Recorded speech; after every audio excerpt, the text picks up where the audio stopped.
Guru atau pengajar sejatinya menjadi perpanjangan orang tua untuk melindungi anak-anak di sekolah. Namun ironinya, banyak kasus kekerasan seksual terhadap anak justru dilakukan oleh guru atau tenaga pendidik. Apa yang terjadi? Kita simak laporan khas redaksi.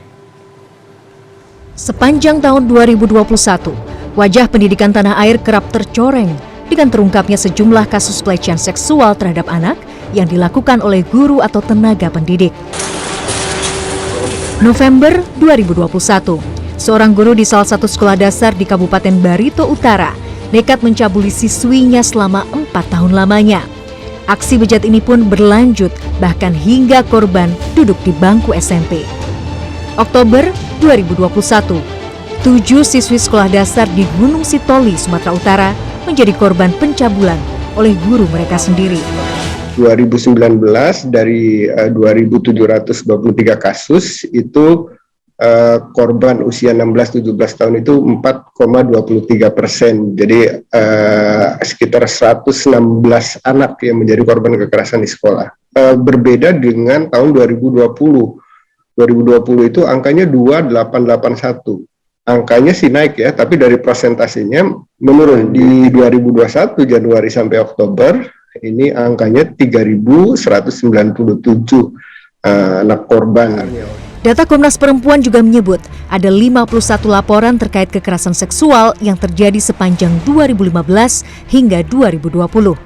Perguruan tinggi masih menjadi institusi pendidikan di mana kasus kekerasan seksual paling banyak terjadi.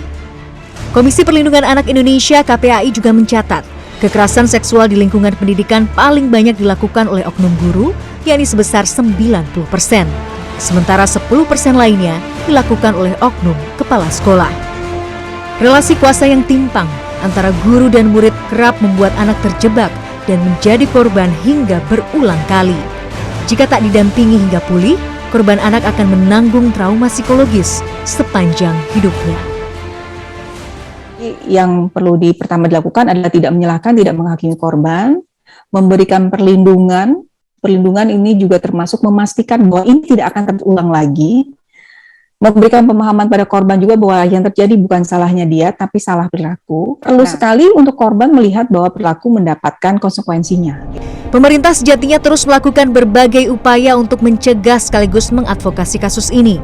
Satuan Unit Perlindungan Anak di bawah Kementerian Pemberdayaan Perempuan dan Perlindungan Anak tersebar di seluruh tanah air.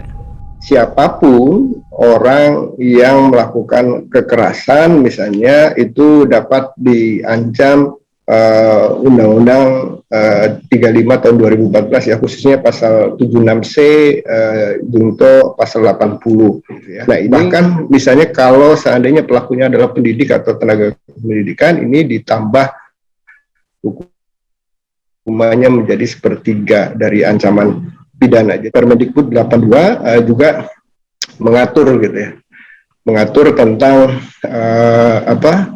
pendidik gitu ya, dan dalam Permendikbud tersebut juga diatur mekanismenya dari mulai teguran sampai ke pencabutan izin dan lain-lain. Instrumen undang-undang perihal perlindungan anak tegas tersurat. Presiden pun dengan lantang menyebut kita tengah darurat kekerasan seksual dan tak ada ampun bagi para predator. Tapi ironinya, sementara banyak anak terus menjadi korban, RUU penghapusan kekerasan seksual masih juga alot di tangan wakil rakyat. Regulasi dan sanksi bagi para pelaku kejahatan seksual senantiasa tegas di atas kertas. Namun kerap kali realitas berjalan tak sesuai harapan. Melindungi anak-anak kita dari para predator seksual adalah tugas dan tanggung jawab setiap manusia dewasa. Karena satu anak menjadi korban, maka hidup dan masa depan mereka dipertaruhkan. Miladia Rahma, Andika Surahmanto, Jakarta.